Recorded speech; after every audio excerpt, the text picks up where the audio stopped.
Hello, hello. How's everybody doing? Oh my God, I can't even start the show properly. How is everyone doing out there? Talking shit Tuesday coming at you. Today we're going to talk about a subject matter that we talked about before, that it's finally starting to happen. You are starting to see gasoline particulate filters in American vehicles. Now, I've talked about the fact that we don't generally tune modern Mustangs in the UK because in the UK, they have a gasoline particulate filter. If you're in England or anywhere over there in Europe and you have a modern Mustang and you wonder why you cannot access the best tuner on the planet when it comes to the Coyote Mustang platform, it's because we don't fucks with gasoline particulate filters. There are, let's just say, a lot of layers to go through, and we don't even want to broach that subject because, similar to the diesel world, in my opinion, if removing a diesel or a gasoline particulate filter renders the car inoperable, that literally is the definition of tampering. It's like the litmus test of tampering. If you make a car run, it fail-safes due to the removal of a gasoline particulate filter, and then you bypass it to make it run, that will get you popped quicker than anything. And that's exactly what the diesel market has been a target of the EPA, or the favorite target of the EPA. And people still to this day, I'm telling you guys, to this day, promote delete to kits. this day. It's crazy to me. To this day. So we'll talk about that. We'll also talk about the fact that why are they doing this, and U.S. is finalizing a $9 billion loan for Ford and SK so that they can make batteries in the U.S. So you and I both know this EV push is going to go on unless Papi Trump goes in there and stops all that silliness. We're going to do a Pmas giveaway today at 9 o'clock. I put up a poll as to what kind of trivia you want to fuck with, whether it's sports, movies, or Star Trek, and then we'll give away a Pmas something or other that you're going to want. So we're not going to do that before Mr. Bill O'Reilly says hello to the people out there. Okay. We'll do it live. Okay. We'll do it live. Fuck it. Do it live. I'll write it and we'll do it live. Fucking thing sucks. But you know what doesn't suck is D&H Performance. D&HPerformance.com. D&H Performance, the online parts house sponsor of the show. They've been with us for years. They paid their bill on time. I love them. They're excellent. One of the better sponsors I've had, along with Pmas. Nick James and Pmas doing some testing on some 4-inch inlets. Check him out on Facebook, Nick Walcott. He's in Michigan. It's cold, and he's testing cold air intake. Pmas. Partsfarm.com. The used parts house. Actually, the used late model car parts facility. Anything. Crank pallets, transmissions, rear ends, interiors, fenders, dashes, shifters, wheels, tires. Partsfarm.com. The title sponsor of the show. Total Solution. Remy's on Total Solution. If I can't sell any of my 5.8 shit, I'll have him build it. That's where I'm at right now. Because I put my shit up for sale. Nobody's talking. We'll see if he can sprinkle some of his Puerto Rican magic on that shit. And Bellac Industries, the wheel that you want on your car. If you want the popo on your shit, wondering what you do for a living because you're showing off your shit. And yeah, they want to know what the deal is. As always, you want to thank richprince.com, YDBT, the other merch store. I don't want to say they're a sponsor. They're a merch place. You got hats, shirts, hoodies. I finally got the Snack Attack GT500 sweater in. I'll probably wear that on Thursday or on Sunday. The YDBT shirts, hoodies, everything there, hats, you name it, the Dolo, the Amory stickers, the YDBT stickers. I love the fact that we got merch for everyone out there that wants to support the channel. And if you're down with my shit, I highly encourage you to wear that stuff. El Verga Larga, Joe Swiss, Clint Stroke, El Verga Larga, Monty 540, John Anthony, Joe Jackson, Wesley Stewart said hello. CJM, Reverend Racing, Nick, Belovesh, T-Rock Fox, Frank Donahue, Heaven Zeth, Z303, Kemzilla, 1320 Mafia, Rican 50, Grant Winberg, Matt Oliver, John Bonanno, Mr. 6R80, Bagelos, Coyote Ferry, Bagelos again, 40 Male Canada, Chuck Wazarinsky, Desmond, Lupe Marquez, Hobby, Tyler Gray, Valley 10 Speed, Mustang Dennis, T. Sikorsky, Craig Walls. What's up, brother? How's it hanging up there? Is it cold as fuck? Twitch FPV, Guy Bravo, Raised Bill, Phoenix, Mike G6 9. I want to make sure I'm not saying some racist shit. Robo Style, Ken McAllister, EPA, Phil Fez, ER, Greg Cody Jones, Harley, Jet Sled, CPR, Andrew, Peter Galvez, Yusef, Redbird, Honda Forever, Joshua, Alex Vallejo, Killshot Racing. If it's a 10 or 80, you're a non-drive motherfucker. Robert Mitchell, Saturday Crusher, interesting name. Josh Roy, 10 seconds, Z06, HFU grad, Joshua Sanchez, Jason Baba, Jeff Betts, Mr. Austin, Texas himself, Freedom Rider, Slow 99, Arturo Mosio, Dean Aberman, Phil, Boost, Demon the Gap Father, Jackson, Miguel, Ivan D, Mango, Brian, Brain, Edwin Martinez. What's up, Edwin? Puro pinche 956 a la verga, cuz. Mr. Ripple, JD Swag, and all the usual suspects. Guys, thanks a lot. I appreciate you guys. This has been an extremely busy week because we're going to be off all next week at Lund Racing.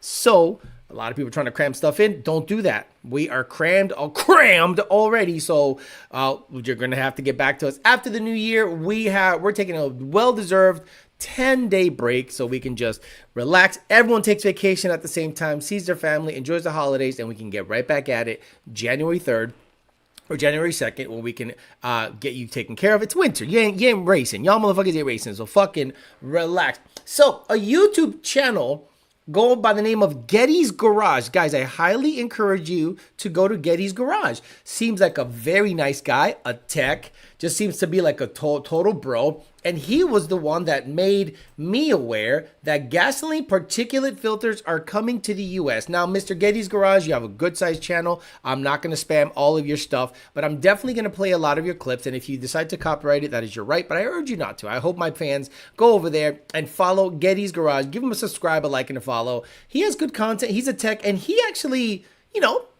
made me aware of a lot of things that I didn't know. But again, the first USA North American vehicle to have a gasoline particulate filter is a Maverick. This cute 2025 Ford Maverick, and it is 100% the first gasoline-powered pickup truck to come with gasoline particulate filters here in North America. So, I know why they installed a gasoline particulate filter on modern vehicles, but I will let him explain it because he does an extremely good job, and what I'll do is I'll elaborate. Normal older port injection style gasoline engine like my 6.4 Hemi here is actually somewhat clean when it comes to particulate matter.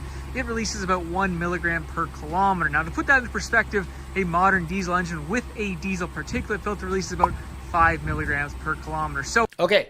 Port injection engine gasoline, 1 milligram per kilometer. Modern diesel engine, 5 milligrams per kilometer. These older port injection style engines are actually pretty clean when it comes to particulate matter. The problem lies with direct injection engines like this 5-liter Coyote V8 we have with us today. Okay, this is a 3.5 EcoBoost, if I'm not mistaken, because he said direct injected. But if it's a Gen 2, it's port and direct, so just, take it for what it's worth. Direct injection has a number of benefits: better fuel economy, better throttle response, more power, but it comes with one downside: it produces a lot more soot or particulate matter.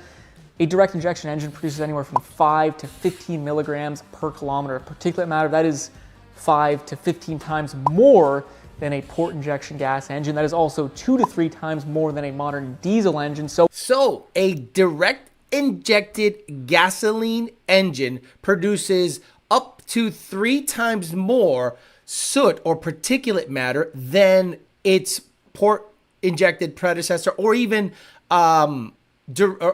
diesel, like more than diesel. Exactly. So what you're seeing here, based on this graph that he put up, the modern diesel engine, 5 milligrams per kilometer, a direct injection engine gasoline is 5 to 15, almost 3 times as much particulate matter as a modern diesel motor. So it's no surprise that a lot of European countries are starting to implement gasoline particulate filters, and why Ford would put it on the 2025 Ford Maverick.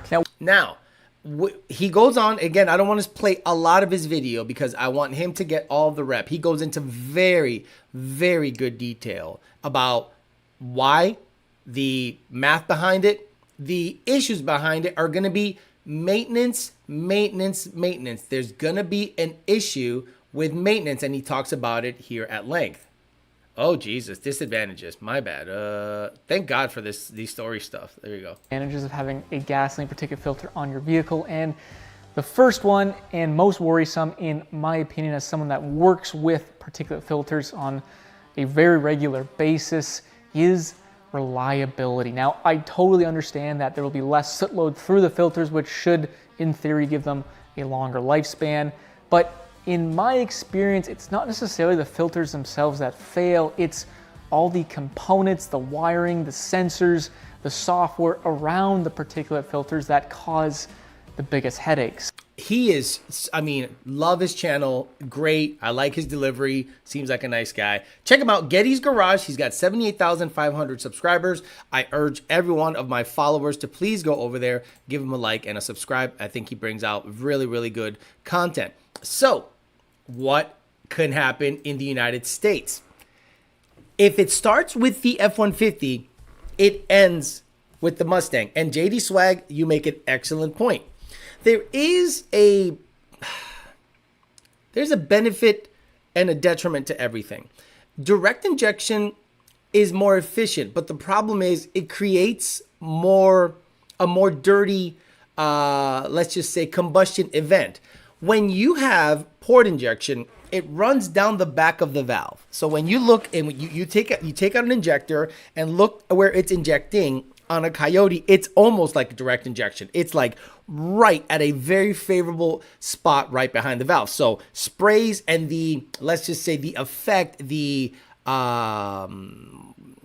what's the solvent effect of the fuel running down the back of the valve cleans it. With direct injection, there is none of that. The valve does not get, let's just say, wet behind it. At no point there is no rundown effect through the valve, which is a kind of like solvent effect. And you don't get buildup. Like you don't get buildup on a valve on a port injected engine. On a direct injected engine, you have a byproduct of like soot and buildup on the valve because nothing is running down that valve into the combustion event. But you do get a, let's just say, more efficient burn because of the direct injection, whereas the port, you get, let's just say, less soot. So there's a byproduct to everything. Direct injected vehicles, older direct injected vehicles just have an issue with just gunk on the valves. That's like a thing. So you would think that modern direct injected vehicles generally are better in terms of efficiency, but then you find out that they create more soot or particulate matter in the combustion event. So then people started, tripping balls about that shit. Like, wait a minute, we went direct injection for more efficiency, and now we're causing more soot. Port injection isn't as efficient, but it causes less soot. That's why Mustangs have both. They have direct and port, and you can blend when the direct comes into play and when the port comes into play. And in my opinion, in Mustangs, because we are all worried about performance, the direct injection is not beneficial. I know Chevy guys are going to lose their shit because their LT engines are designed with direct injection in play. Coyote engines are not designed specifically for direct injection to be at play. It's more of supplement and let's say an emissions thing. So at startup, you get a lot of DI coming into play, but at power, you have PI coming into play, more like a 70 to 30% blend, and you can adjust that into tuning. So what people have found, direct injection causes more soot because they thought it was more efficient. Okay, well, let's just throw a particulate filter in there. And just like he talks about, the issue with the particulate filter is the system, the regen, the sensors, the software, and a lot of the hardware to make it work. And finally, it's less efficient.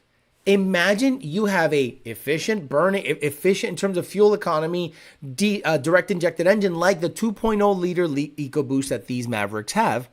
And then you're going to take away efficiency because you got to clean up the soot caused by the DI, the combustion event that the DI causes. It just causes more particulate matter according to everything, and they're putting it in those. So you're going to see 2.0 EcoBoost with diesel particulate filters. 3.5 liter EcoBoost have been rumored to have been tested already, F-150s, to have a diesel, gasoline. If I say diesel, I apologize. It's just kind of like programmed in my brain. Gasoline particulate filter. And everything that starts with F-150 bleeds down to the Mustang. It's just kind of how it is. Now, maybe because the Mustang is such a specialty vehicle, they're not really going to go hardcore on it, and maybe it will not have a gasoline particulate filter. But based on everything I see in the UK, Ford already has it in place. So all Ford literally has to do is have that system come into the US, flip a switch or two in the calibration, and there you have a gasoline particulate filter. That is the end of tuning, in my opinion. It is the end of tuning as we know it, because if in the event a shop will do this, and a shop should do this, you get a Maverick in, you remove the gasoline particulate filter, don't tell anybody, put a pipe in its place, see if it runs. If it doesn't run and it is limiting throttle, spark, RPMs, usually it limits throttle. How many of you have done an 18 manifold upgrade on a F-150 truck? 2018 to 2020, you put in a Boss manifold or an 18 manifold.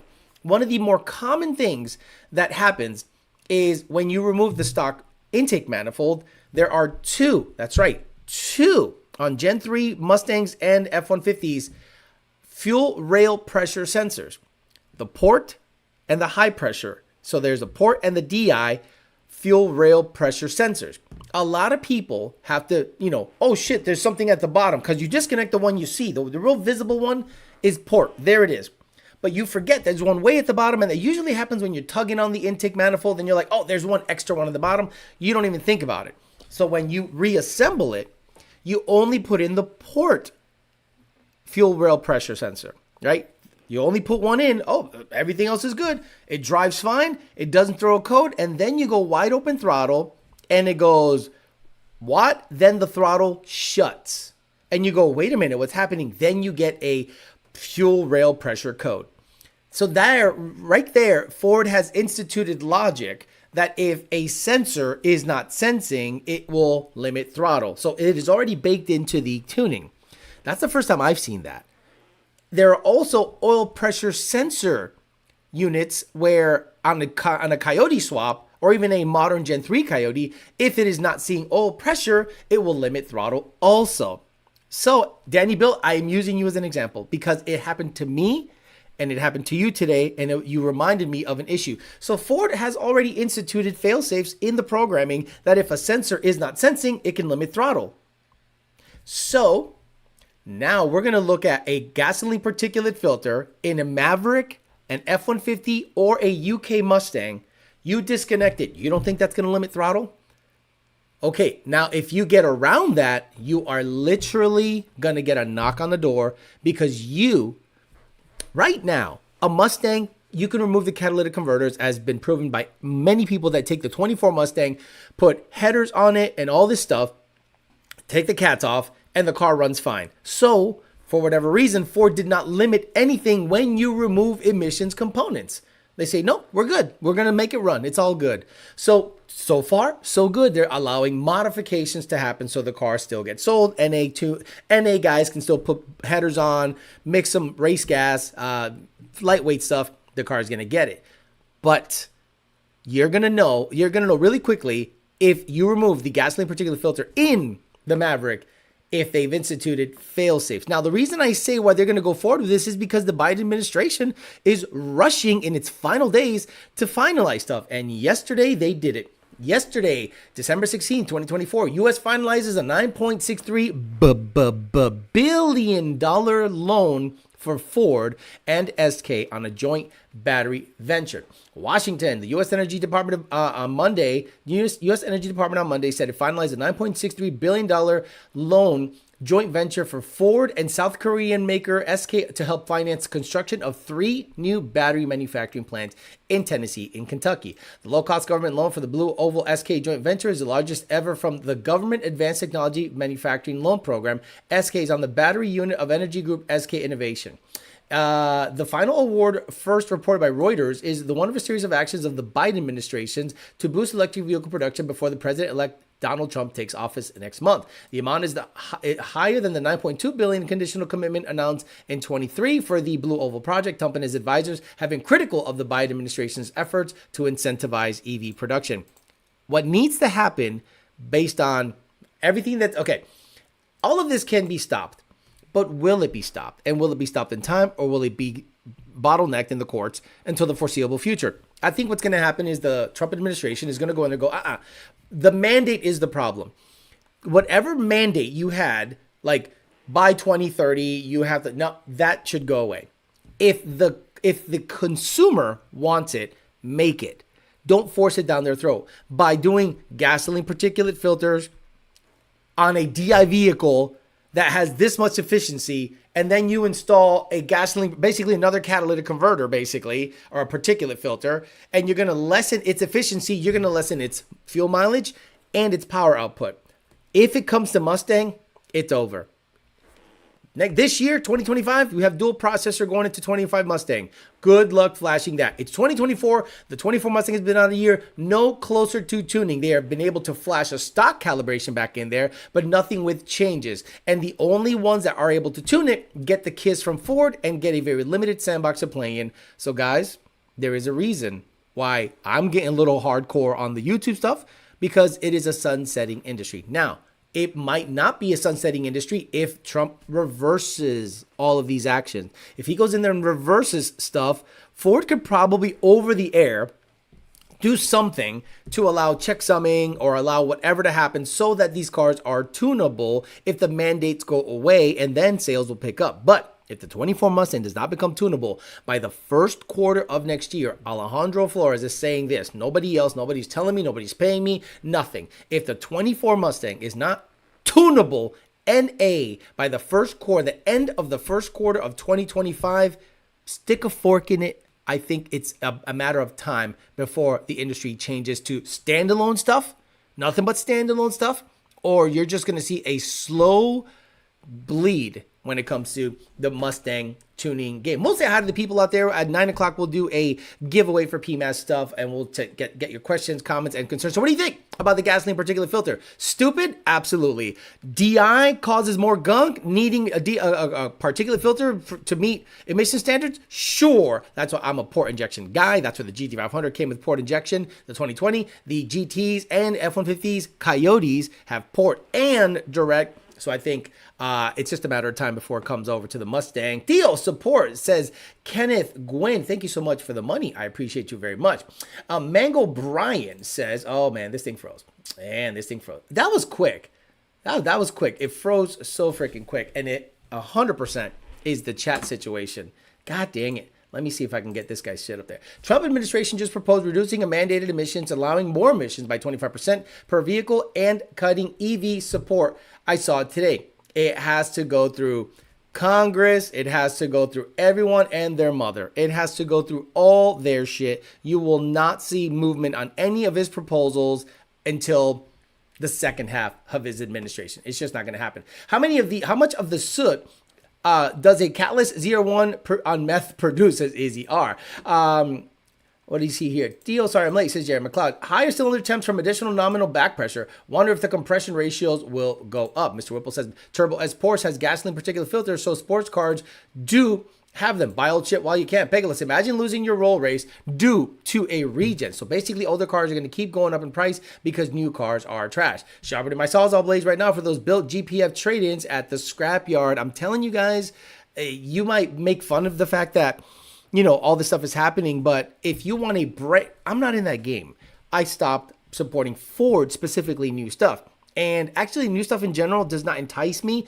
And the only one that does have stuff the only manufacturer that's putting stuff out that one would consider is insanely expensive, and it's Cadillac and GM.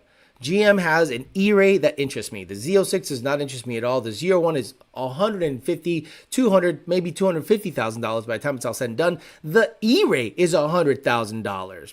So I'm like, wait a minute. If I want a brand new car, you know, you want to be on the latest and greatest and you want to be able to flex, do you do the new car game, or do you do the old, trusty, can go as fast as you want, pre-2023 stuff? I think at the end of the day, the older stuff is going to become more desirable. I think Gen 2 infrastructure or Gen 2 control system, I keep saying it, is going to be it is so underrated right now. Gen 2 F-150s can be made to look like the modern F-150s. A fully loaded Gen 2 F-150 with a Gen 2 motor, no DI, and a 6R80 is a gear change built trans, built motor, turbo kit away from being Billy badass stuff comparable to the Gen 3 stuff, with a better transmission, with better infrastructure, without having to fuck with DI. I think it's just a better situation. And the Mustang, the Gen 2 Mustang, you're going to look back and go, God damn it, that bitch is King Daddy. Now, if we're talking about Gen 1 Mustang, where it's not as a good computer, but you can still go 7s, I'm saying all the way down, and you can mod it to death NA. So I think that's why I'm going to start kind of living in that Gen 1, Gen 2 era, because it is tunable, it is fully supported, vetted, 6s with freaking, stock computer stuff. Why look for anything new unless you want to be on the latest and greatest? And if you do want to be up on the latest and greatest, Ford's not the move. Unfortunately, $100,000 GM vehicles for American cars are the move. Now, Dodge has also rumored to be bringing back the CUDA. That's right, because they took the nameplate off of the Charger Challenger situation and then made it now a Hurricane six-cylinder twin turbo and an EV, and it looks not so great, and it's very heavy. They might be tooling around with the idea, because Kaniskas is back in play in Ram. I guarantee the Hellcat motor is still running Durangos. As far as I know, brand new Durangos, if I'm not mistaken, still have Hellcat motors. Like, I think, if I'm not mistaken, if you go look up a brand new Durango, let me see, 2024 Durango Hellcat, like SRT or whatever. They're $115,000. Dodge, does Dodge still promote the new Durango with a Hellcat motor in there? Build and price. Let's see this. I'm gonna go to the Dodge website and okay, accept cookies, and we'll see if they make if they allow you to build a Hellcat variant. 392, Hellcat Plus, Hellcat Premium. Look at this. 2024, you can still buy a Hellcat something in a Dodge. Son of a bitch. SRT Hellcat, $95,000. Hellcat Plus, $101,000. Hellcat Premium, $107,000. So to this day,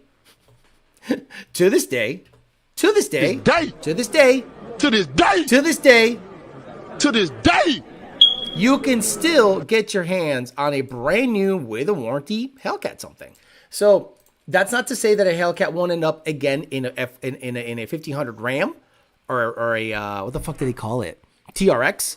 And if a CUDA comes back into play to go literally, Dodge would be so gangster if they were like, we're building the CUDA to go after the Mustang specifically. And let's say it's tunable.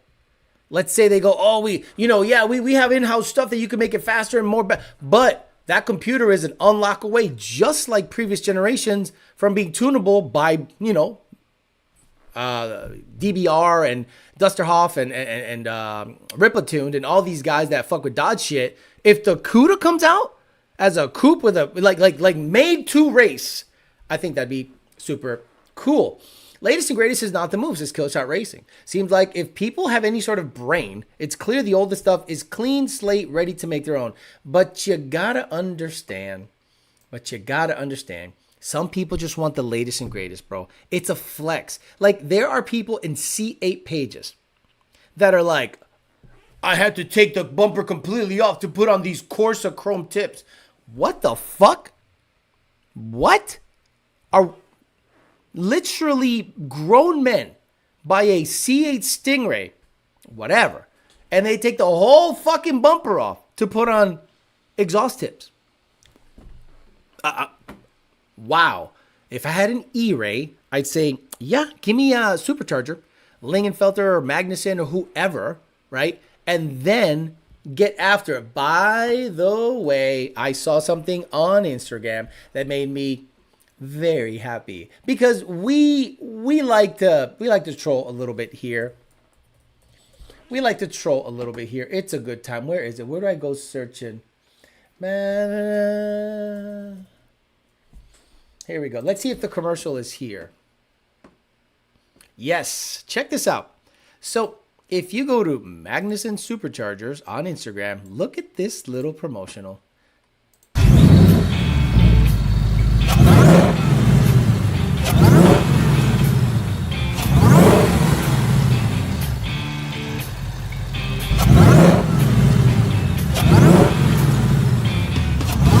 So Magnuson, you know what happened here. You don't even have to fucking guess. You know what happened here. Magnuson, which is basically the people that make the blower for the Roush kit, is now releasing the Magnuson TVS 2650 5052 Ford Coyote Hot Rod Supercharger kit, designed with both engine swaps and high horsepower build in mind. This kit is offered with single and dual inlet configurations and will support 1200 plus horsepower, making the perfect foundation for your next build. Now, people are going to go, Alex, well, why would I buy the dual throttle body version? Holley can control it. I'm sure Fuel Tech can control it. It's if you have a map sensor speed density situation in there, it can control it. So obviously, they have now said we're washing our hands of the VMP situation, and we're going to sell these blowers ourselves, and we're going to give you options. We're going to give you a single inlet option and a dual inlet option. So JD Bruce, remember, when they rate horsepower, it's behind the asshole. But think about it. 1200 horsepower. I've seen many Odins and many TVSs make 1,000 rear wheel horsepower. Yes, it's a 20%. Yes, it's a 2.4. Yes, it's the 85. Yes, it's 21 degrees of spark advance. But it can make 1,000 rear wheel horsepower super maxed out. And if you send it to Kong performance and do some porting, some intercooler brick upgrade, all this stuff, these things can make power. So now there's options for people that want to hot rod their car, and it seems to be a pared down kit. What that means is here's a heat exchanger, here's a blower, and a drive kit. You make it work. That's what people have wanted forever. Hell, Jake from Power by the Hour specializes in making swap stuff work. So if dual inlet stuff on Holley can be made to work, or a very interesting thing that or Fuel Tech or whatever, I think it'll be pretty interesting if you can make it work. So shout out to Magnuson for putting that out there. Good stuff. The only thing that held Hellcats back was the weight of the cars. Make a new CUDA light and it's a Mustang contender. Why do I say that? Well, if you go to Google, YouTube, CUDA, new. Let me see. It was a video of a guy talking about the Barracuda. And it was 5 months ago. It said, CUDA is real and it's back, Plymouth revived or Dodge product. And Auto Updater 6 months ago talked about a CUDA. So all you have to do is go to Hemi CUDA on YouTube. And you see rumblings of a CUDA, like a variant of a new car. But don't get it twisted, guys. If Plymouth decides to keep this name for a Hemi rear-wheel drive street bruiser, that's going to make the brothers happy as fuck. And they'll be spinning the block with the CUDA. So look out for CUDAs spinning the block and shooting up the ops. Do you know what I'm saying? That would be so cool if they did that. You want to roll up on the ops as soon as possible? Get you the new CUDA. Guy comes out with a shiesty with the you know the Glock with the dick on it. I got a dick on it. Hey, spin a block. Come on, man. Stop it. Sometimes it's not about clout, but the peace of mind that comes with the warranty or the reassurance that things won't break after it expires. No, we are in the hot rod game. If you buy a new vehicle in modern times, you're opting to buy something you cannot modify. So if you're a hot rodder, the first thing you want to do is modify it. And if you cannot modify it and you're paying $100,000 for a non-modifiable vehicle, it's clout chasing. Assurance. Do you think the 2650 single inlet would fit the Gen 2? Yes, absolutely. VMP did not appreciate me calling their booth on the Whipple booth. When I walked by, I meant I got mugged like a motherfucker, says Killshot Racing. TVS is the greatest PD blower. I obviously would, I assume, hit the like button. Guys,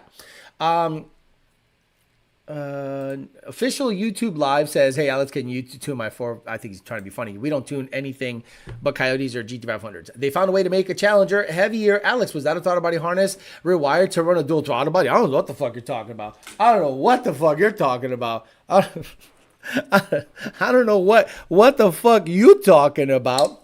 Stop it. Stop it. Shannon Dugan, Roush makes no sense to me.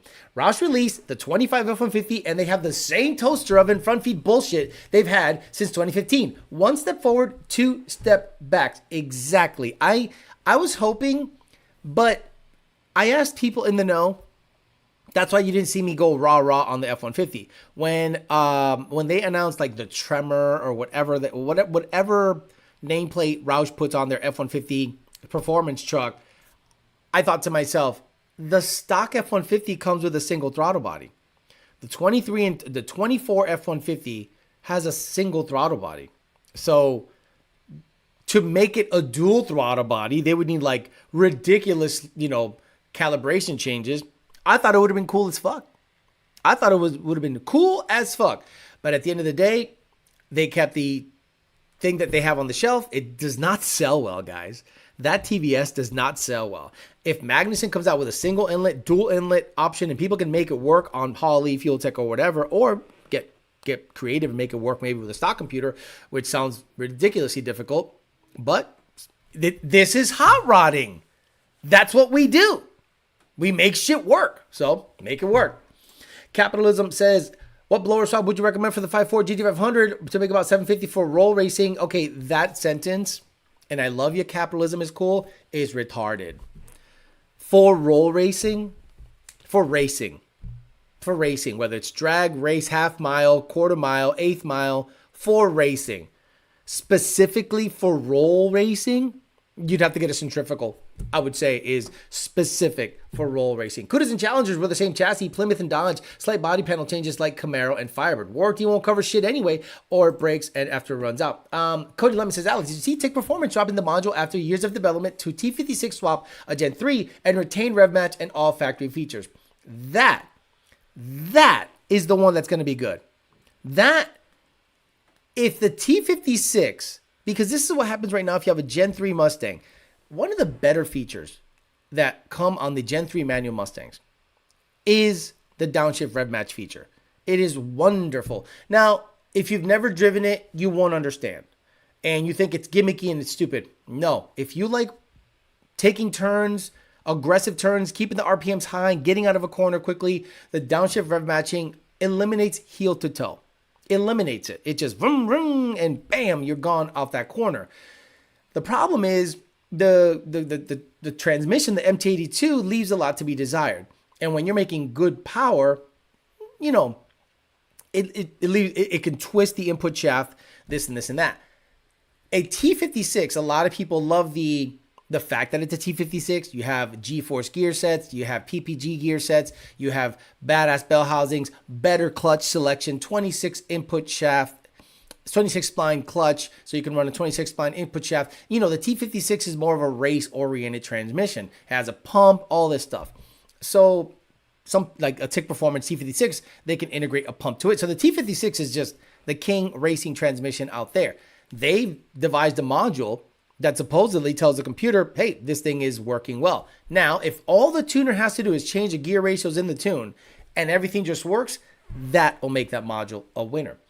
My God, this thing is slow. I apologize. The harness with two ends reminds me of Blades of Glory when it's two glizzies in one bunch. Chuck Wazarinsky says, just FYI, there are dual throttle body control chips in the Mustang ECU, one chip for each throttle. SCT mile an hour says Magnuson Superchargers only fits 11 to 20 F-150s. The 21 Plus needs the inlet spacer. Gotcha. Fairmont's Motor places quarter mile, half mile, whole mile. Sheldon Rice has just bought a 19 PP2. Came with an N-gauge through you guys. Is there a way to get access to know what modifications the vehicle has had, if any? Yes, you talk to the guy who sold you the vehicle. That's how you do that. I mean, hit us up, put a ticket in, give us the serial number, tell us who the previous owner was, and we'll tell you what it's tuned for. Alex, do you think those people who buy the 24 Mustangs, they tuned right away? Oh, the way for the warranty expired. Wow, Ramon Ballestero, take an aspirin and try that again. I don't know what you just said. I love my downshift rev matching. It's dope. The D4 gearing is also garbage, but Grant, so's the T56. unless you get the 266 first gear. The 266 first gear has a tighter gear ratio than the MT82 D4 variant. So yeah, I guess you could do that. I've only owned Gen 2 manual and auto. I don't think they'll put the GPF on the Mustang unless it's considered the passenger vehicle. They'll just make you pay for non-emissions compliance through higher sticker prices. I agree. I think all of the points are valid. But my problem is this. Trump being in there for 4 years has to clean house so bad that if they try to institute, because what happened is the EPA just made a rule. That's it. Biden said do this. Obama said do this. The EPA does it. It does not go through Congress. It does not go through Congress. If Trump, Doge, and everyone else gets in there, and the Chevron deference ruling makes it so that any ruling handed down by a bureaucratic agency like the EPA, what do you call it? The gun motherfuckers, the Department of Firearms. I don't know. The acronyms are escaping me right now. You got to go through Congress. You got to go through your elected representatives. You can't just make a blanket rule and go from there. Blue Thunder says, I wouldn't mind a 24 plus Mustang, but they're all the same build. All Whipples, you never see Roush, Mag, Prochargers, Hellion, etc. It will not be relevant if tuning is possible. Exactly. What is happening here? How do I get a Paxton 2200 SL to stop false knocking on shifts? MT82 mainly long tubes. Where should I look? Look, Austin Tran, you have to get with your tuner, and you got to do this.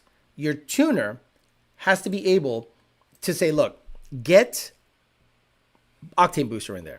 Get octane booster in there. And after you get the octane booster in there, if it still throws false knock, conditions, what you're going to do is just say, okay, well, I'm going to have to desensitize the knock sensor. Why? Because the Paxton Supercharger, the ESS, the Procharger, all centrifugals hang off the front and the side of the motor. That bracket, all that stuff literally creates resonance. And on a shift, especially on a manual, you're going to get false knock.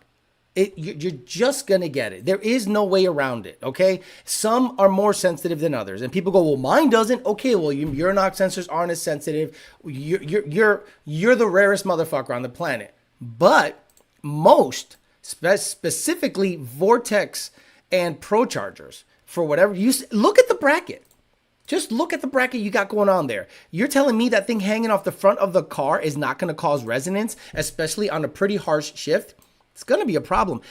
Mike H, you're being a fucking weirdo. And the funny thing is about Mike H is he's one of those guys that is a fan to hate on the show, apparently. Remember we got into it with Mike H when he started talking about, I only work 40 hours a week and I make so much money. But then he's here every time only to hate on the show. If I don't like a show, I don't watch it. But there are people in this world that literally will watch a show just to hate on it. And I'm like, wow, the motherfucker got no life. Maybe that's what happens when we work 40 hours a week. You got too much time on your hands. Looking for a second to third gen Coyote. Should I worry about the performance pack for a street car, specifically about the Brembos? I don't know what you're looking to use it for. A lot of people, especially Puerto Ricans, they buy a performance package car because they think it's like a better option. And I go, it's not necessarily a better option, but Puerto Ricans specifically like to be able to say performance package. Then they take the Brembos off and put a set of aerospace, whatever, TBMs or whatever. And I'm like, wait a minute, you bought a performance package Mustang only to then gut it. Look, if you're going to gut it and if you're going to go racing and if you're going to go to modify shit, get a base. But then there's that weird, see, Mike H, we don't know that. You got to understand, we're not reading your fucking mind. All we see is a comment.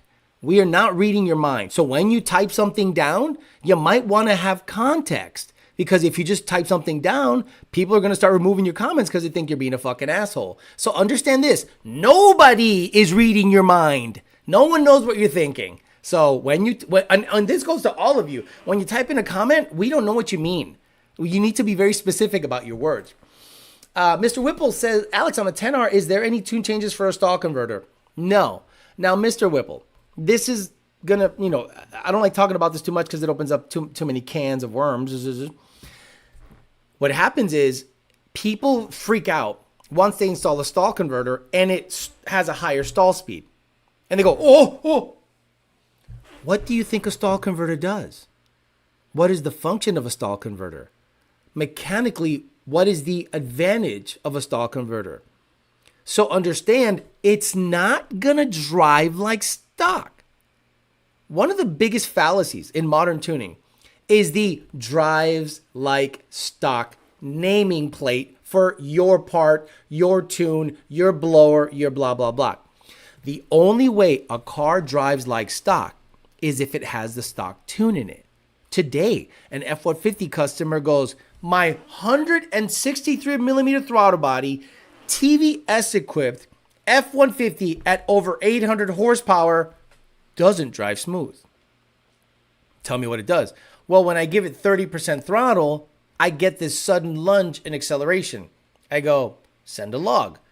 I go, it looks like the bypass is shutting. It looks like the bypass is shutting and you're feeling the sudden jolt of boost happening. Well, I thought it was going to drive like stock. The only way anything drives like stock is if it's stock. Like stock is stock. There is no 150 millimeter throttle body, ID 1700s, E85, 30 degrees outside, return style fuel system, pulley to 22 PSI to drive like stock. That does not exist. So that's a long-winded way of saying when you install a stall converter, an aftermarket torque converter in your vehicle, it will not drive like stock. It will have a higher stall speed. It will feel like it'll sound like it's slipping until it doesn't. So then when the lockup event happens, it seems more severe and you guys say it's bugging. It's not bugging because it has a higher stall speed than the factory converter. The lockup seems more severe. So you think it's bogging. That's how it drives. Now, can a tune mask that? Yep. I'll make it lock at night. I'll leave it unlocked the whole time. Now it sounds like the RPMs are up all the time. Well, can't you tune what? I don't know what you like. I had a gentleman also say, okay, guys, when you get the base tune, I'm saying a 93 octane Lund Racing performance tune on your stock cold air, stock injector, pump gas, cat equipped vehicle, it's one and done. That's the pay tier. One and done. People want to bleed you dry for that one and done. Well, I'm not going to get a drag mode? No. Why? It's a base. It's like the entry level. Now, if you get an E85 tune plus 250, yeah, I'll be like, well, now we can get after it. Now we can add a little more spark advance. We can make the shift a little better. It'll perform better. So then I am more, because you have paid more, you get more. You get what you pay for. So if you are into it for a 93 tune and want me to bleed me dry, that's probably not going to happen. So I had a gentleman with an F-150. He's like, hey, come on in. Here's a tune. Boom. Oh, man, it drives great. Smoother. It's great. Blah, blah, blah, blah, blah. What happens? 2 or 3 weeks pass. They all of a sudden go, you know, I want to tweak the trans shift schedule. That's not part of it. It's pretty stock. Now that some throttle stuff has changed, some shift firmness has changed, they don't like this. They got used to the stock truck. But now you have a tuned truck. So your stock truck doesn't drive like your tuned truck? Pikachu face. Oh my God. But I said, you know, let's work with the gentleman. My shift points need adjustment. I go, no, they don't, but whatever. Tell me what you want. Well, I want 6 to come on at this RPM, 5th to come on at okay. Do this, sir.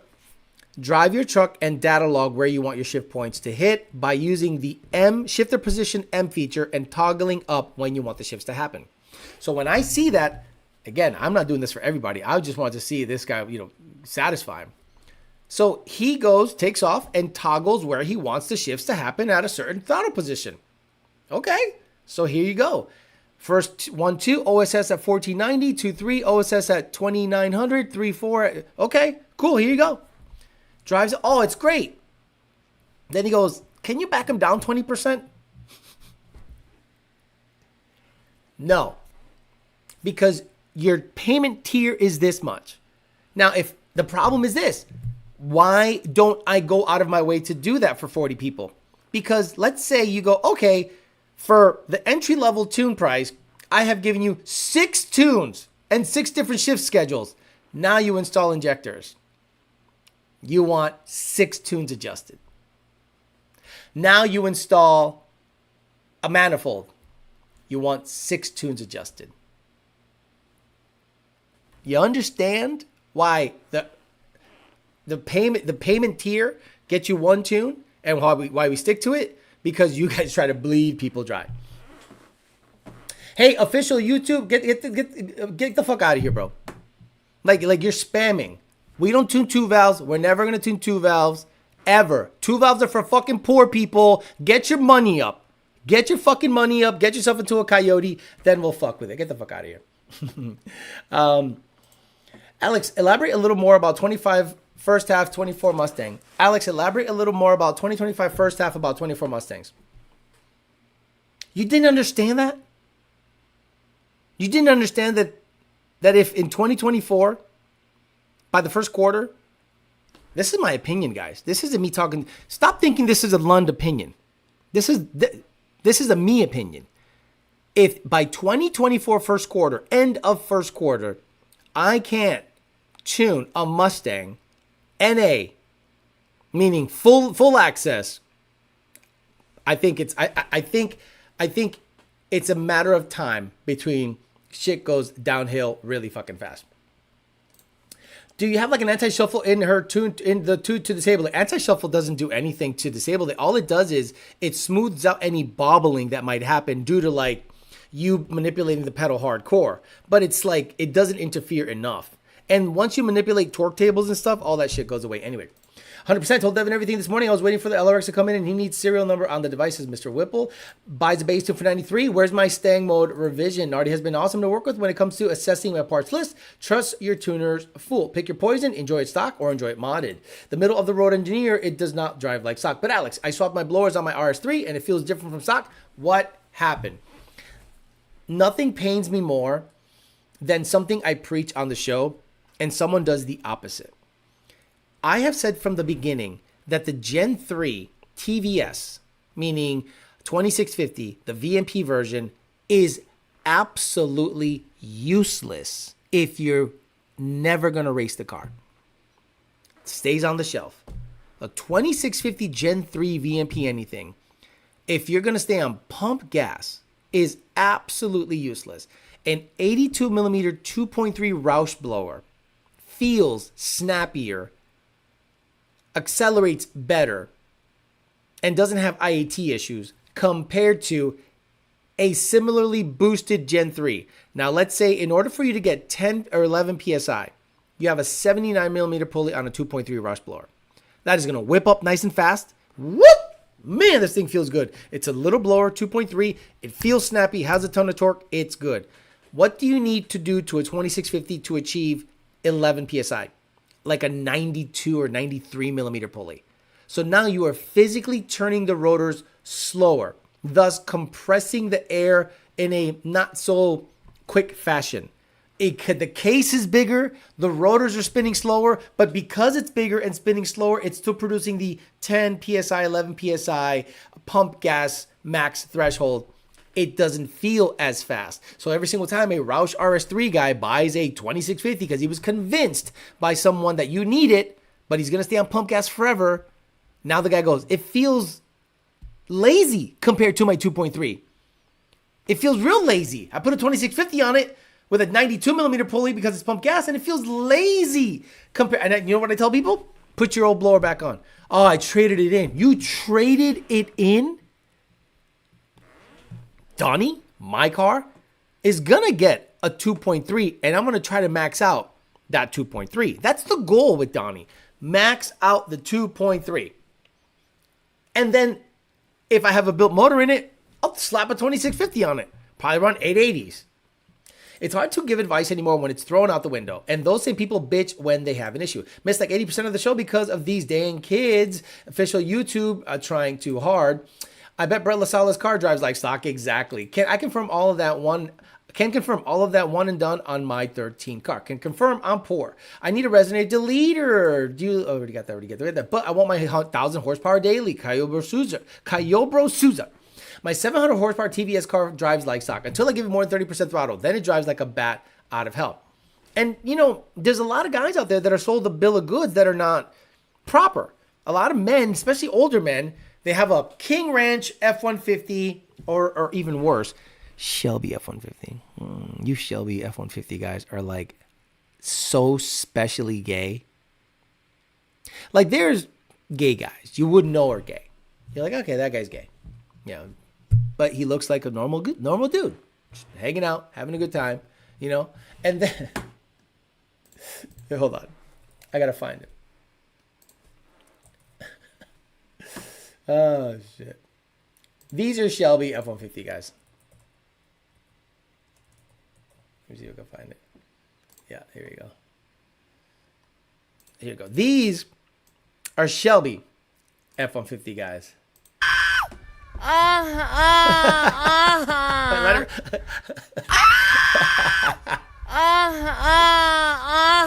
That's right. So be the guy that isn't a flaming homo. Because Shelby F-150 guys start going, well, it's got the Shelby 132 millimeter throttle body. I go, you mean the Whipple 132 millimeter throttle body? It's got the Shelby blower. You mean the Whipple blower? It's not a Whipple blower. It's a Shelby blower. I'm like, it's a Whipple blower. You just bought a shitty body kitted up truck with stickers and stripes for an additional $30,000. Congratulations. You played yourself. My birthday is Thursday, and I'm getting myself an 18 Manion injectors. I need the Pmas to complete the build so I can tune it. It says, sick, Suki. Love my 2.3. It says, Pegelos. Watch his channel. Go watch Pegelos' channel. He's just having a good old time, bouncing it off the rev limiter. Street stuff, no prep street stuff. He goes, oh man, this thing hooked pretty good, eh? Maybe I should put another 50-pound bag in the trunk, eh? It's like, why do you think that? I don't know, because it didn't feel that good on the top end. So I think I'm going to put another 50-pound bag in the trunk, eh? And I'm maybe going to go ahead and bump up the launch limiter, like the watt box. I'm going to go from 3,800 to 4,200 because now I got an extra 50 pounds in the trunk because, you know, and I'm like, yes, yes. You know what's been the craziest thing to see? People's reaction when I tell them something that is so simple that they just go like this.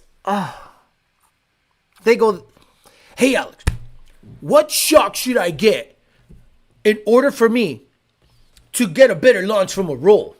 I go, shock? You go to Home Depot and you get a bag of concrete or sand and you put it in the trunk. And they go, what? What? No, you don't understand. I want to know my compression and rebound settings for the roll race. Home car. Because, you know, like what happens is the thing like this, but then I spin and I'm like, how do I need the rebound? Well, why don't you do this? Go to Home Depot, you get a sand, put it in the trunk. And they go, you motherfucker. I put a bag of sand in the trunk and that bitch hooked. And I'm like, yeah. No shit. See, a lot of people want to seem smarter. Like they want to give you a very complicated answer because they want to seem smart and they have the answer and it's very scientific. And then you go to a hillbilly track and the guy has, weeder plates loose in his trunk and he's capping everybody because, he went, well, I'm just going to put another pound in the bag. I'm going to put another 50 pounds in the bag. Boom, puts another 50 pounds in the bag, does a bumper dragging wheelie, wins a case of beer. And I'm like, at a track with a car that makes over 11, 12, 1300 and it's a tight radial track. Okay, let's start talking about rebound compression. Okay. Like, I love the guys that do this. Guys go, I got the long travel. I got the long travel stuff, man. Long travel. Long travel stuff is for slow guys or no prep guys. Because the moment you go to a tight track, that long travel becomes a bumper dragging wheelie, becomes a broken front suspension, transmission, motor mounts, everything. Get that long travel shit. Stupid. I like watching Pegalos. Sand works 100% of the time. I'm riding out with my 2.3, not entertaining the 2650. 7.5-inch pistons and 9 compression. Man, that fucking, 7.5-inch pistons. And you got to bring that bitch back. Pistons. 7.5-inch pistons and a fucking intaker. Hey, man, I got the fucking intaker and the 7.5-inch pistons, man. It's got like fucking, like 11s or something. Man, oldie but a goodie. What do you have done? 7.5-inch pistons in there, intaker, fucking combustions up to about 7.5 in there. I swear to God, in 2024, this son of a bitch exists in a parallel universe somewhere. What do you have done? 7.5-inch pistons in there, intaker, fucking combustions up to about 7.5 in there. Ran about close to about 10 seconds. Well, not even close to 10 seconds, probably about 12 seconds flat. 12 seconds flat? Yeah.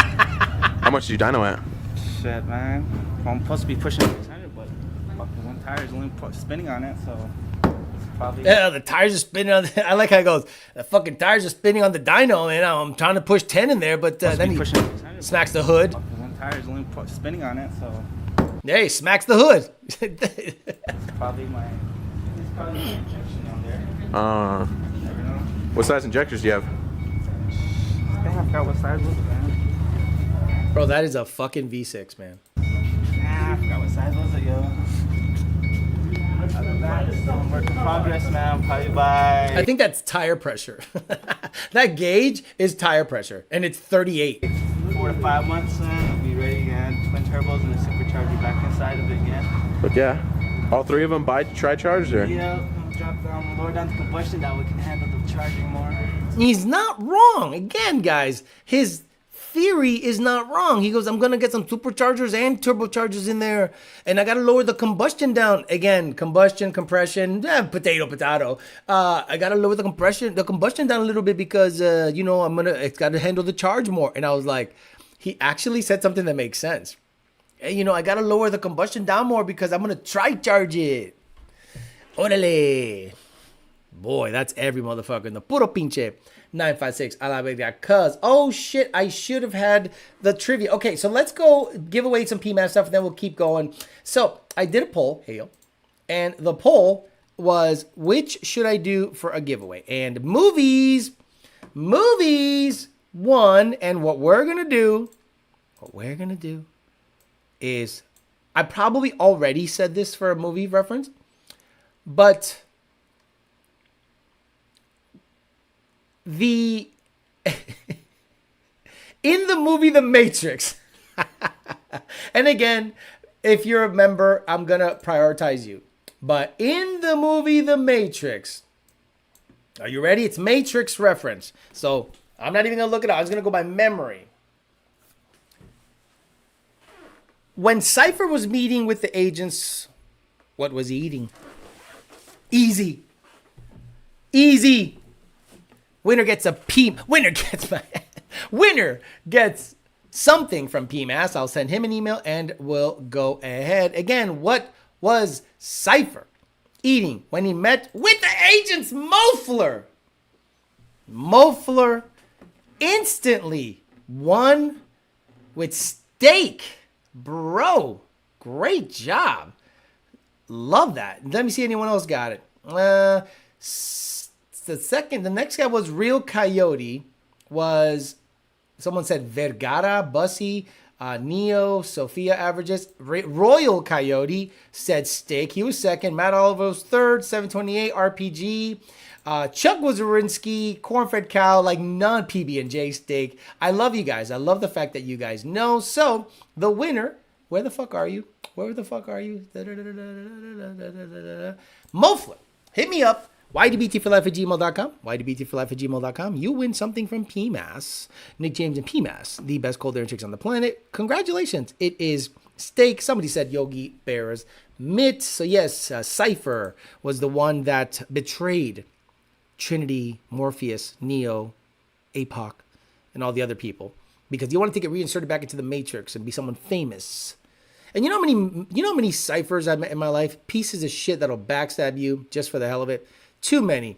Mofler, congratulations. Hit me up, ydbtforlife@gmail.com. Jack Kennedy says, back to the left, I'm curious, why would Ford do this? U.S. vehicles are bigger, often heavy duty. Wouldn't GPFs cause performance issues, more back pressure, lower mile per gallon, and even more pollutants? Make sense. Exactly. The moment you install a GPF, gasoline particulate filter, on a car, your efficiency goes to shit. And then all of the systems, the subsequent systems to make the GPF work, the regen, all this craziness, I don't think it's worth it. But again, we deal in the Mustang world. But aren't there performance variants? Exactly. Cypher was on a scooter in the pits. Aren't there performance variants of the Maverick? Let me see. Maverick models. Ford Maverick models. Let me Ford model. Isn't there a... No, that's a Ranger.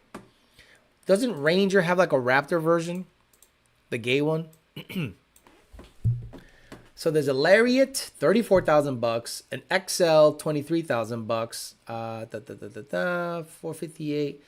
I mean, they don't have performance variants of these things, right? Oh, who the fuck would buy that? I get it. You want a little truck, whatever. You're still a fucking homo. 18-inch wheels, power and handling, standard power, EcoBoost, 8-speed. Does it say anything about gasoline particulate filter? 8-speed automatic 2.0 EcoBoost. This is the one that's going to come. The Maverick will be the first one that gets a gasoline particulate filter. So when you look at, so this is a 2.0 EcoBoost engine. So what does the Ranger have? Models. Let's go to the Ranger because this is gay. What the fuck? Models and specs. 2024 review. Okay, no. Okay, Ranger models, vehicles. There we go. Trucks and vans. Ranger. So the 2.0 is what we're looking for, right? Because that's the engine that's in the Maverick. So if you would think it would make sense. So is there models? Okay, Ranger models. So we have, let's get the highest, the Raptor, right? What do they have? Features, interior, power and handling. 3-liter. Okay, this has a 3-liter EcoBoost, probably what's in the ST. But does any of them, like the Lariat, does that one have a 2.0? 2.0 we're looking for, power and handling.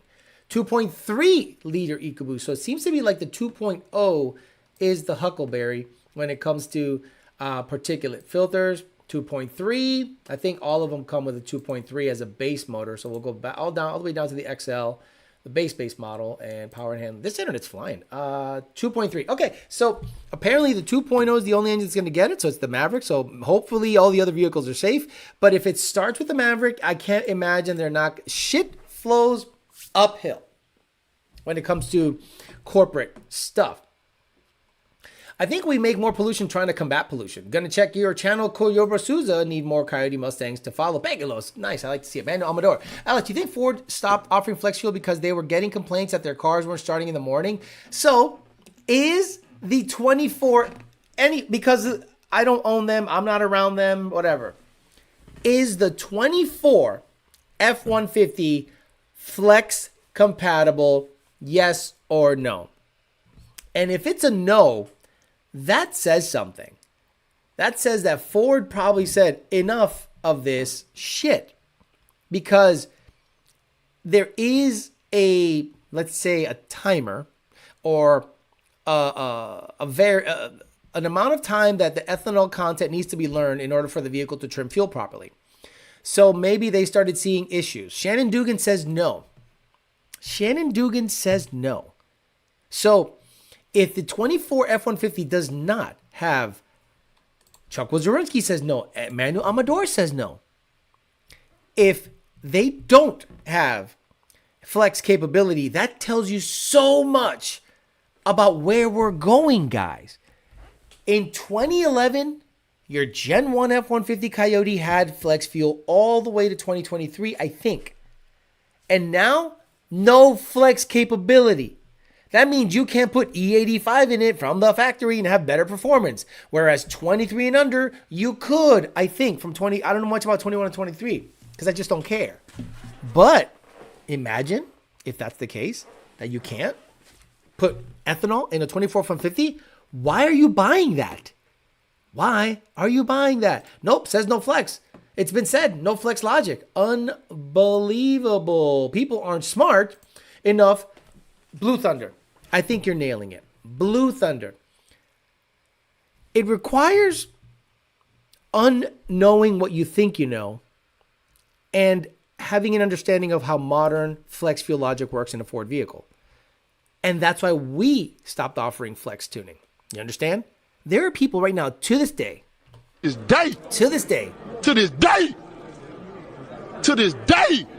that are saying, on E50, I tuned this truck and it made 800. Stop this behavior. This isn't a Chevrolet. What you're doing is you're putting weird expectations on people. I know. Some Honda Civic guy can tune it on E30, no problem, because he's seen no issue. You don't see enough. In the Ford tuning game, Lund Racing has take everybody else that tunes Coyotes and F-150s on the planet, put them in a ball. How many are there? How many do they tune a day? How many do they tune a year? We at Lund Racing probably double the combined output of everyone else in that game. Hell, on TDN, take a wild guess. On TDN, how many unique customers we have? Meaning not duplicates. Let me see. No internet. What the hell? No internet. Oh, okay. I gotta tune to the Wi-Fi because I disconnected the hard line. So what I'm gonna do is I'm gonna take a guess. Take a guess, guys. How many people do you think we have on TDN network? Oh my freaking Lord. Customers. Now, we're not counting SCT because we're back. Mortimer, we're back. LRX. HP Tuners Engage. Computer RTD, guys. RTD. And Lund Racing Engage. Just on TDN, the Tune Delivery Network. Holy shit, Grant Winburn. You were so close, it almost hurts. 5,000.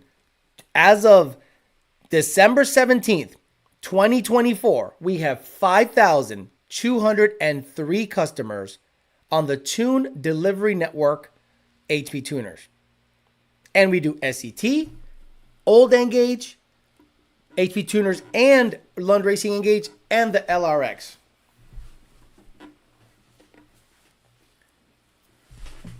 You would think that would matter. Coyote Souza says, my buddy has a 23 Whipple from 50 and it's strictly 93 only. Yeah, all boosted cars are 100% pump gas or dedicated fuel tunes only. The problem is this. Tuners think it's okay to premix E50, put it in the truck, say it makes a certain number, and then it fools the general public. The general public doesn't know shit.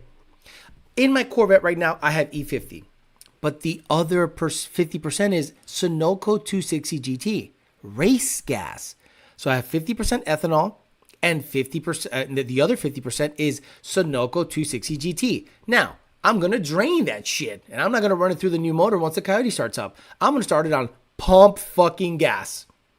Because I'm not going to be one of these assholes that lives on E50. All the small ones, guarantee. I hit random ass buttons. Damn, he deserves an award for being so close. You were so close, it almost hurt. 5,203 unique customers on TDN.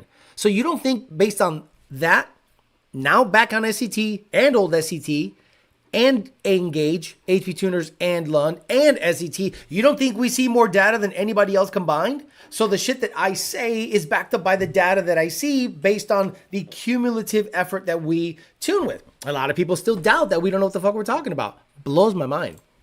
My Lund Flex tune has been starting fine on E85 on these cold mornings. Can't wait for Lund to start tuning Motec M150 D-Rock Fox. When I went to Lund Racing, I saw some amazing shit. One of the better things to have access to is John Sr. John Lund Sr. is an engineer. I'm convinced. Just because he doesn't have an engineering degree does not mean he is not an engineer. And by the way, Junior is in that same zone. My experience and my expertise comes into play when it comes to life experience, industrial experience, pump flow experience. I can bring in a different view of things. And Jake is an engineer. Junior's an engineer. Senior's an engineer. Because they do things at an engineering level that blows my mind. I would say I am closer to mechanical engineering, but nowhere near, like the design. But the application, oh yeah. I dare most people in this industry to beat me on mechanical applications in an engineering aspect. Gearing, key drives, pump flow, please. So all of us together, make a pretty fucking great team. So what I saw at Lund Racing that Senior is working on specifically, I'm not going to mention the car. I think it's going to blow your fucking minds. It's going to be really cool. And I hope in first quarter of 2025, maybe late first quarter, early second quarter, you're going to start seeing some real cool shit coming out of the Lund camp. Not to be confused with everyone, but that's tuned by Lund is smart. Got it. 2024 Mustang people need to stop saying E30 and no tune is fine. You don't understand. They are given the blue check mark by people like Whipple. This is why I don't fuck with Whipple. They're fine. I love Bondober and I love Chuck and I love... When Whipple says, yeah, just splash on E30, it's fine. I don't think it's fine. Not long term. Reading that cafe credits expired by time the removal of the flex capability. Oh, interesting. Didn't know about that. More hands-on experience than a bookworm engineer could start the next NASA with that team. Blue Bean Motec. The Blue Bean is going to get Motec programming. I'm sorry. We know the Blue Bean. Blue Goose. Blue Bean. Blue Bean is Mexico Racing League. The Black Bean is going to end up with Motec. The Blue Goose is going to end up with Motec. And don't be surprised if maybe the Gray Goose too, but I think we're going to eventually keep it stock computer just to hammer other things out. But eventually, to have more control, everything is going to have to go some kind of standalone. Damn, why not tell us the car so we can go buy it before you guys make the price go up due to demand? No, this is 100% engineering stuff. It's not going to make the car more valuable. It's going to make the tuning way more expensive. No, you guys are engineers by a country mile. You guys actually make things intuitive for consumers, unlike actual engineers. Okay, so what would be the word? It's like Elon Musk did not graduate. And again, we're not Elon Musk. Relax. Elon Musk did not graduate college. Yet, he started PayPal, the Boring Company, an AI company, OpenAI, SpaceX, Tesla, X, he streamlined X. So he's not an engineer per se, but he makes products that the people want. He makes a lot of money at it and is very good at it. If Lund Racing, based on what I saw, Saturday, I went up there Saturday, drove up, had dinner with everyone. It was actually really nice. I really got to give a shout out to the Lunds, man. They took us to an Italian joint. Food was on point. Gifts, little games, everyone with their family. It was actually a really fucking nice time. Like I got to meet Devin's family. I got to meet Dakota's kid, little Wyatt, and Junior, Senior, and his kids, and Brittany, and everyone else. And Brandon was there. It was a great time. But what I saw in the mechanical side of things, on specifically the Black Bean, made me go, if this takes off, it's going to be a great thing for everybody. So Motec can correctly control VCT? Absolutely. Haven't you seen the stuff that Fat House does? Fat House does VCT on all of their builds. And they literally have a ghost cammed idle tune as the race tune. Blue Goose about to be a S550 version of the Snot Rocket. No, not at all. Yes. In terms of the build, yeah, it's going to be at that level. No more stock ECU on Grey Goose next year. I don't know about that. That one I don't know about. But another Black Bean is going to have a plug-and-play situation that I think is going to be cool. Mas cabrón que PCM Tech?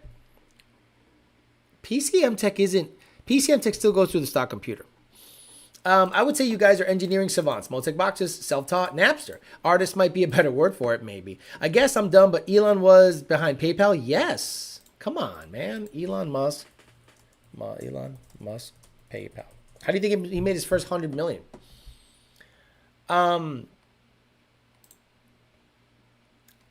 PayPal involved. Elon Musk co-founded PayPal after founding X.com back in the day, a payments company in 1999. Musk's fortune began with Zip2, an online city guide that he co-founded with his brother in 1995. Compaq acquired Zip2 in 1999 for $307 million, and Musk received $22 million in the sale. So he co-founded PayPal. He invented Zip2 with him and his brother, and they're both millionaires because of that. And he's never really not had money since that time. So yeah, the guy is super legit. Motherfucker in the tool room watching the FME area telling you they're an engineer, market researcher, specialist. That's a good idea. What is the proper naming structure for somebody that makes a product, perfects a product, becomes the best at that product, and then pushes to strive to improve on the product all the time and perfects the product? I wouldn't say it's an engineer. Elon was behind the original internet maps. Zip2, exactly. Take that, Elon Musk. Elon Musk took Jim at.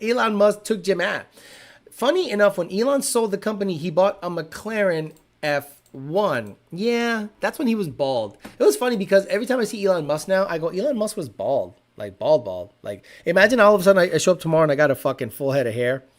And I don't even mention it like it never happened. Like, hey, what's up, man? What's going on? Just there you go. I just show up tomorrow, and wow, like those guys that go to Turkey for like 3 months and they wear a bandana, and then all of a sudden they got a hairline. I'm like, what the fuck happened, fool? Hey man, what's up? Yeah, hello, how's everyone doing out there? Talking shit Tuesday, like not even mention that I have a fucking gerbil on my head. Yeah, no, it's weird. So, yeah, Elon Musk got hair implants at one point or another. I get it. The vanity gets a hold of you. You got a little money, you do it. I would never do it. I love just shaving a couple times a week and I'm good.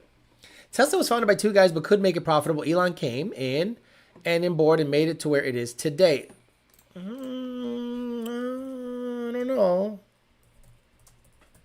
don't know. I think you're wrong about that. Let me see. Martin and Mark Tarpenting, and Elon was an early investor and a board member before taking over as CEO. So Martin Eberhard, what a name! That's like, did you know that? Like we're talking like porn names. Mark Eberhard, like forever hard, and Mark Tarpenting, and then Elon Musk was an investor, then the CEO, and then it became Tesla. What it is today. So when I was young, like Peter North was like a porn name, and I never understood where the name came from. And I'm like, and then as an adult, like a fucking 30-year-old, I go, oh, Peter North, boner. God, I felt so stupid. I thought like Jenna Jameson. It wasn't like Big Tits McGee or a Beef Curtains McLaughlin. It was like so. Peter North. And I'm like, so stupid. I'm like, hey, he just called himself Peter North. And I'm like, oh, wait, that means boner. So stupid. Alan's going to pop up with that Puerto Rican high fade and grab. Affix. Instead of the elephant in the room, would it be the dead badger on the head? A chief I met got it done, said it's 2-week recovery and costed him around $5,000, including a week-long day. He's not wrong. Elon invested 50% initial round. Everhard, like Alex said, when he meets a Tiffany, does he mean he founded it? He did not find it. He was an early investor. Product developer, product specialist, optimization specialist. The original two dudes were trying to sell cars at a loss, and Elon had to step in and fix shit. I can see Alex with Street Speed 717 hair. Dick's Insider, Max Rodwell. Would Lund be able to mass tune with Motec like they do with stock PCMs? Or is that not something they'd want to do? This is the better question, Cliff Hatcher. Are you willing to pay $5,000 for a computer? Because the tuning is different. What's a Motec cost? Motec, is it a 150? Price. $3,000. Is there a Motec website? I want to go to a Motec website. Real Street. No, I want to go to Motec. Let's go to motec.com. Here you go, Motec. So let's see. The real question is, are you willing to pay $3,500 for a computer?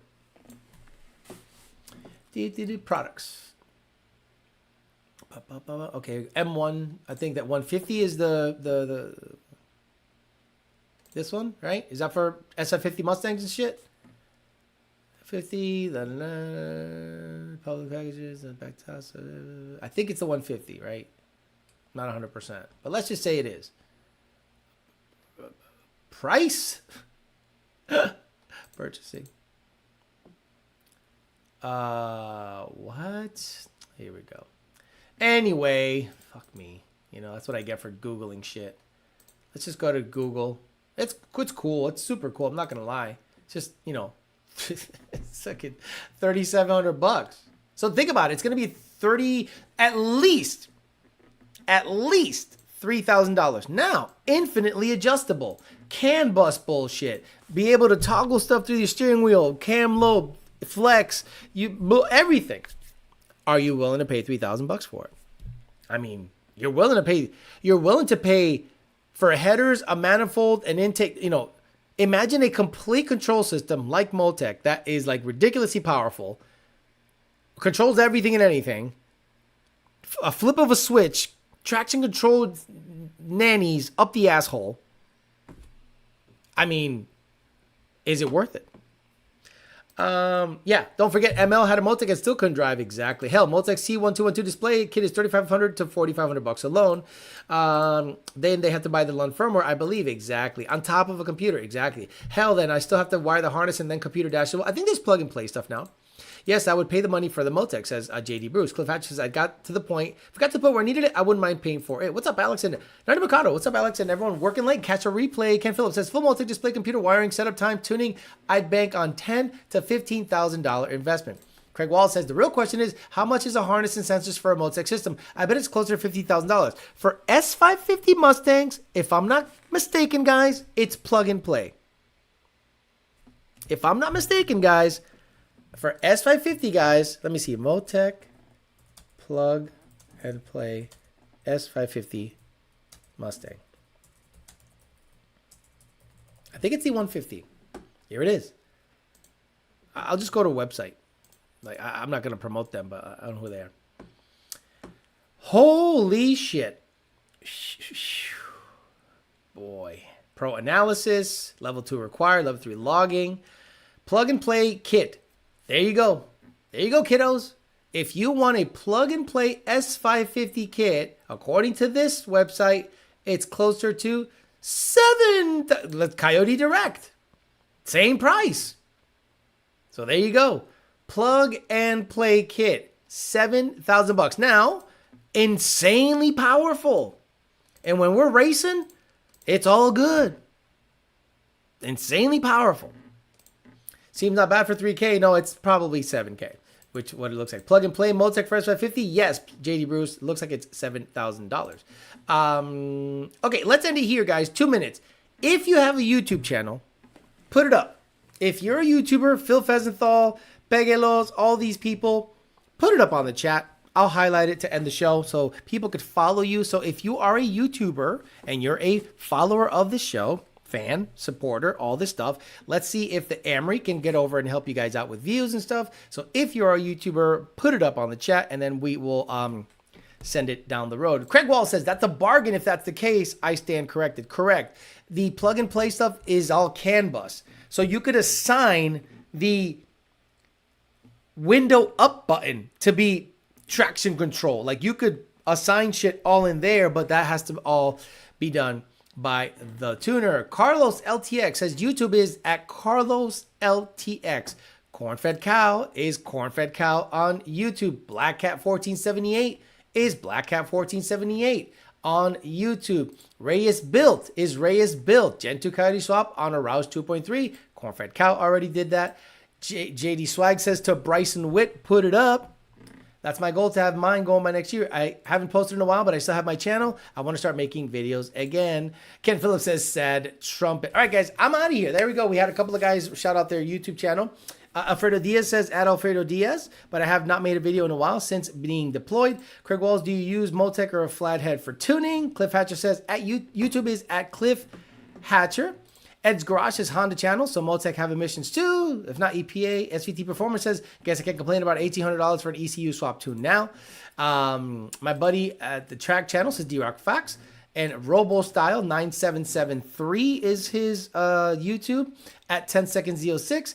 Maniac / S550. Full Throttle Firearms is Full Throttle Firearms, one word.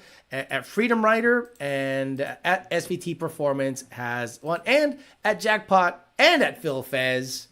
Shout out to all you guys that are YouTubers trying to make it happen on this platform. I'm out of here, guys. I'll see you guys on Thursday for YDBT Daily on Thursday. And then I will not be doing a Christmas Eve show on the 24th. I'll probably give you a show on Monday so I can have the 24th, 25th all to myself. Probably won't do a show Thursday, but I'll be making videos that whole fucking week. So my goal in the 10 days that I'm off, I'm going to try to get you 3, 4, maybe 5 standalone videos, and I'll sprinkle in some live streams so you can have your regularly scheduled program. But on Christmas Eve, I will not be on. I will be on Monday next week, not Tuesday. But again, I'll talk about that Thursday for YDBT Daily and Sunday for Peasant Chat. Have a good rest.